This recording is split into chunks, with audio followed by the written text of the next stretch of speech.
अगर आप इस वीडियो को क्लिक कर दिए हैं तो वीडियो से वापस नहीं जाइएगा, क्योंकि आज के इस वीडियो में हम पाइथागोरस प्रमेय यानी कि पाइथागोरस के थ्योरम को एक ऐसे नए अंदाज में, एक ऐसे नए स्टाइल में समझने वाले हैं जो आप कभी नहीं सीखे होंगे, कभी नहीं पढ़े होंगे।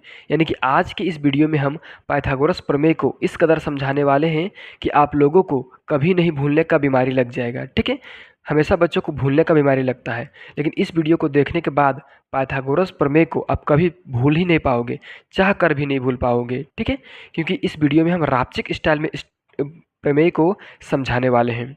तो चलिए वीडियो को अब शुरू करते हैं। वैसे बता दें कि हमारे इस यूट्यूब चैनल में मैथ्स का बहुत कम वीडियो है, लेकिन अब लगातार आप लोगों को मैथ्स का भी वीडियो मिल जाएगा। ठीक है, चलिए अब इस वीडियो को शुरू करते हैं, इस क्वेश्चन को हल करते हैं। देखिए, यह है पाइथागोरस प्रमेय, जो कि क्लास 10th का जो NCERT बुक है उसमें प्रमेय 6.8 है, यानी कि 6.8। ठीक है, देखिए इस प्रमेय को सिद्ध करने से पहले पाइथागोरस के द्वारा कुछ बताए गए नियमों को समझ लेते हैं। देखिए यहाँ पर एक यह है समकोण त्रिभुज। ठीक है, यह एक समकोण त्रिभुज ABC। ठीक है, और ये एक समकोण त्रिभुज का ये जो बड़ा वाला भुजा होता है ये होता है आपका कर्ण। ठीक है ना, इसको हम लोग बोलते हैं कर्ण, मतलब बड़ा वाला भुजा कर्ण होता है। और कर्ण कौन सा भुजा होता है? तो लंब के सामने वाला। यहाँ पर देखिए लंब है, लंब मतलब 90 डिग्री। ठीक है ना, यहाँ पर लंब है ये वाला। ठीक है, ये वाला भुजा होता है आपका कर्ण, और ये वाला भुजा को हम लोग मान लेते हैं आधार, और इसको हम लोग बोल सकते हैं ऊंचाई। ठीक है ना, तो ये आपका हो गया कर्ण, ऊंचाई और आधार। इस प्रकार से ये हो गया एक समकोण त्रिभुज। ठीक है, अब देखिए हम क्वेश्चन को पढ़ते हैं। क्वेश्चन में यहाँ पर क्या बोला गया है, देखिए एक समकोण त्रिभुज में कर्ण का वर्ग शेष दो भुजाओं के वर्गों के योग के बराबर होता है। देखिए इस त्रिभुज में बोला गया है, ठीक है ना, एक कोई समकोण त्रिभुज, तो ABC एक समकोण त्रिभुज है। ठीक है, इसमें बोला गया है कि कर्ण का वर्ग यानी कि ये वाला AC का वर्ग, ठीक है ना, किसके बराबर होगा? दो ठो जो भुजा बचा AB और BC, इसके वर्ग के बराबर होगा। ठीक है, देखिए सिद्ध क्या करना है हमको कि AC का वर्ग मतलब ये वाला का वर्ग, ठीक है ना, कर्ण का वर्ग बराबर होगा, किसके बराबर होगा? तो AB का। ठीक है ना, यानी कि ऊंचाई के वर्ग का और आधार के वर्ग का बराबर होगा। ठीक है, अब देखिए ये तो हमें सिद्ध करना है, लेकिन कुछ बात है जो कि हमको दिया हुआ है। ठीक है ना, तो दिया है क्या चीज़, उसको हम थोड़ा सा लिख लेते हैं। ठीक है ना, क्या दिया है? तो दिया है ABC। ठीक है ना, ABC त्रिभुज ABC बराबर, सॉरी यहाँ पर कौन लिखेंगे, त्रिभुज नहीं, कौन ABC बराबर 90 डिग्री है। ठीक है ना, ये वाला दिया हुआ है। ठीक है, मतलब ये समकोण त्रिभुज है। ठीक है, अब देखिए इसका हम रचना करेंगे। क्या करेंगे? रचना। ठीक है ना, रचना क्या करेंगे, यहाँ पर B है तो B से एक लंब खींच देंगे भुजा AC पर। ठीक है ना, और इसका नाम दे देंगे D। ठीक है ना, तो रचना हो जाएगा BD लंब AC पर खींचा, BD लंब खींचे हैं AC पर। ठीक है, चलिए इतना हो गया।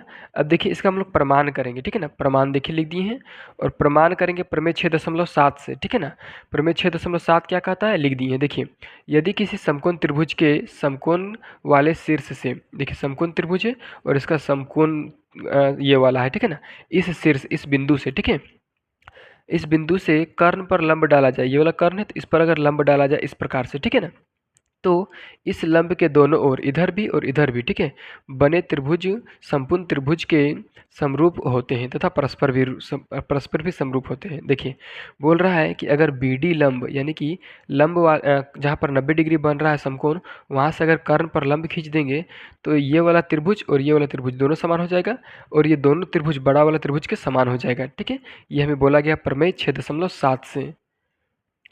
अब आसान हो गया इस प्रमेय को, इस थ्योरम को सिद्ध करने के लिए। एक फोटो हमने यहाँ पर भी बना लिया है ताकि आप लोगों को अच्छे से समझाया जा सके। अब देखिए हम प्रमेय 6.7 से तीनों त्रिभुज को समरूप कर दिए हैं। एक ABC समरूप होगा ABD का, और ABD भी समरूप होगा BDC का। ठीक है, तो इसी से हम इस क्वेश्चन को हल करेंगे। तो सबसे पहले हम यहाँ पर लिखेंगे त्रिभुज। ठीक है, क्या लिखेंगे? सबसे पहले लिखेंगे त्रिभुज AB और C समरूप, ये समरूप का चिन्ह हो गया किसका? त्रिभुज ऊपर वाला ABD का। ठीक है ना, लिखेंगे त्रिभुज ABD नहीं लिखेंगे, ADB इस तरह से लिखेंगे। ठीक है, AD और ये B। ठीक है, जब समरूप होगा तो आपको देखिए यहाँ पर सिद्ध क्या करना है, उसको भी याद रखना है। देखिए हमें सिद्ध करना है ए सी स्क्वायर बराबर A B square plus B C square, ठीक है ना। तो आपको ए सी ए बी और बी सी इस चीज़ को हमेशा याद रखना है। तो आप कुछ नहीं, आपको अगर आता है तो आपको पिक्चर भी नहीं देखना है और ना ही कोई कंसेप्ट याद रखना है, सीधे इसको देखना है और इसको देखना है। देखिए यहाँ ए बी सी है, ठीक है। और आप देखिए हमको ए बी लाना है, तो यहाँ देखिए ए बी लिख देंगे, क्या लिख देंगे, ए बी, ठीक है ना। ये लिख दिए हम लोग ए बी, और इधर ए बी लिखेंगे तो यहाँ अगर शुरू में पकड़े हैं एक अक्षर और ये एक अक्षर पहला और दूसरा, तो यहाँ भी पहला और दूसरा पकड़ेंगे ए डी, ठीक है ना। ए बी बट्टे लिख देंगे हम लोग ए डी, ठीक है, ये लिख दिए। और यहाँ सब बराबर लिख देंगे, बराबर देखिए क्या लिख सकते हैं हम लोग, बी सी लिख सकते हैं, बी और सी, ठीक है ना, बी सी, और इधर से लिख सकते हैं हम लोग डी और बी, ठीक है, तो डी और बी लिख दिए, ठीक है। और ये भी बराबर हम लिख सकते हैं ए और सी और ए और बी का, ठीक है ना। तो हम लोग ए सी लिख दिए, ठीक है ना, और फिर से लिख देंगे ए बी। यहाँ आपको बस इतना ध्यान रखना है कि इन दोनों में से 3 ठो हम लोग को बनाना है ऐसा वाला, ठीक है ना। एक ए बी बना दिए, ठीक है, ए बी बट्टे यहाँ से जैसा लेंगे वैसा यहाँ से भी लेंगे, तो यहाँ से ए डी ले लिए, ठीक है। अब बराबर दे दिए, यहाँ से अगर ए बी सी ले रहे हैं तो यहाँ से भी इधर वाला लेंगे, सबसे साइड वाला, ठीक है ना, डी बी लिए हैं देखिए। और यहाँ सब ए सी लिए एक को छोड़ करके यहाँ पर, तो यहाँ पर भी एक को छोड़ करके डी को छोड़ करके ए बी लिए, ठीक है। अब देखिए हमको लाना क्या चीज़ है, तो ए बी लाना है, बी सी लाना है और ए सी लाना है। तो यहाँ ए बी अब सबसे आसान है, यहाँ भी ए बी और यहाँ भी ए बी आसानी से आ जाएगा। तो लिख देंगे ए और बी बट्टे ए डी बराबर, इसको छोड़ देंगे, इसको ले लेंगे, ठीक है ना, क्या ले लेंगे, ए सी बट्टे ए बी, ठीक है। अब देखिए यहाँ क्रॉस मल्टीप्लाई कर देंगे यानी कि बजर गुना, तो ए बी अगर गुना होगा तो ये बन जाएगा आपका ए बी का स्क्वायर, ठीक है, ए बी का स्क्वायर बनेगा बराबर ये ए डी, ठीक है ना, गुना में बचेगा ए सी, ठीक है। ये हो गया आपका समीकरण पहला। देखिए यहाँ पर समीकरण पहला है, इसे लाने के लिए हम 2 त्रिभुज में चले थे, ए बी सी में, ठीक है, और एक ए बी डी में, ठीक है। और अभी भी चलेंगे दूसरा त्रिभुज में, एक ए बी सी में चलेंगे और एक बी डी सी में चलेंगे। मतलब एक बार चले हैं बड़ा और ऊपर वाला छोटा, अब चलेंगे बड़ा और नीचे वाला छोटा वाला में, ठीक है। तो चलिए फिर से लिखेंगे हम लोग त्रिभुज किसमें, ए बी और सी में, ठीक है, ए बी सी में। तो समरूप कर देंगे, ए बी सी समरूप है, ए बी सी समरूप किसका, बी डी सी का, ठीक है। तो लिख देंगे बी डी और सी दोनों समरूप है, ठीक है, दोनों समरूप है। तो फिर से आपको कुछ नहीं देखना है, बस इतना याद रखना है, यहाँ लेना है इसी तरह ऊपर वाला का तरीका है, ठीक है।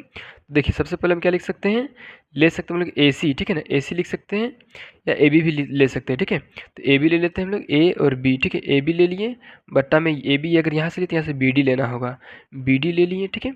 ये बराबर है बी सी, ठीक है ना, इधर से बी सी लिए तो यहाँ से भी डी सी ले लेंगे, ठीक है, डी सी ले लिए। अब देखिए ये बराबर है किसका, तो यहाँ पर देखिए ए सी ले लेते हैं, ठीक है ना, ये ए सी ले लिए और बट्टा में क्या ले लेते हैं, ए सी के बदले बी सी ले लेते हैं, ठीक है, ये बी सी। अब देखिए आप ध्यान से कि यहाँ पर बी सी और बी सी 2 ठो मिल रहा है, तो इसको ले लेंगे और इसको लेंगे, इसको छोड़ देंगे, ठीक है। तो यहाँ लिख देंगे बी सी बट्टे डी सी बराबर ए सी बट्टे बी सी, ठीक है। अब देखिए इतना लिखने के बाद आपको क्या करना है, वज्र गुना करना है, ठीक है। तो यहाँ हो गया बी सी का स्क्वायर बराबर ये वाला गुना हुआ तो बी सी का स्क्वायर, और यहाँ हो जाएगा आपका डी सी गुने ए सी, ठीक है ना। इसको मान लेंगे हम समीकरण दूसरा, ठीक है। समीकरण पहला ये वाला है, समीकरण दूसरा ये वाला है। अब दोनों समीकरण से हम चलेंगे, समीकरण पहला और दूसरा से, ठीक है। चलिए यहाँ पर लिखेंगे सबसे पहले हम समीकरण पहला और दूसरा को जोड़ने पर, ठीक है ना, को जोड़ने पर, ठीक है ना, जोड़ने पर क्या होगा, सो देखिए यहाँ, ठीक है। तो बराबर के उस पार वाला बराबर के उस पार के साथ जुड़ेगा, यानी कि बराबर के एक तरफ बराबर के एक तरफ से। ये देखिए ए बी है तो ए बी का स्क्वायर है तो ए बी का स्क्वायर लिख दिए। अब प्लस देखिए यहाँ बराबर के इधर क्या है, बी सी का स्क्वायर, तो बी सी का स्क्वायर लिख दिए। अब बराबर देखिए इधर इसके बराबर क्या है, ए डी, तो ए डी लिख दिए, गुन्ने ए सी तो ए सी लिख दिए, ठीक है। अब यहाँ पर देखिए यहाँ पर क्या है, plus D C, sorry D C है, गुने में ए सी है तो ए सी लिख दिए। मतलब जो जो चीज़ है उसको लिख दिए, ठीक है ना। देखिए बराबर के इस पार में था, बाया साइड में यहाँ पर था ये वाला, ठीक है ना, बी सी स्क्वायर, और यहाँ पर बाया साइड में था ए बी स्क्वायर, ठीक है।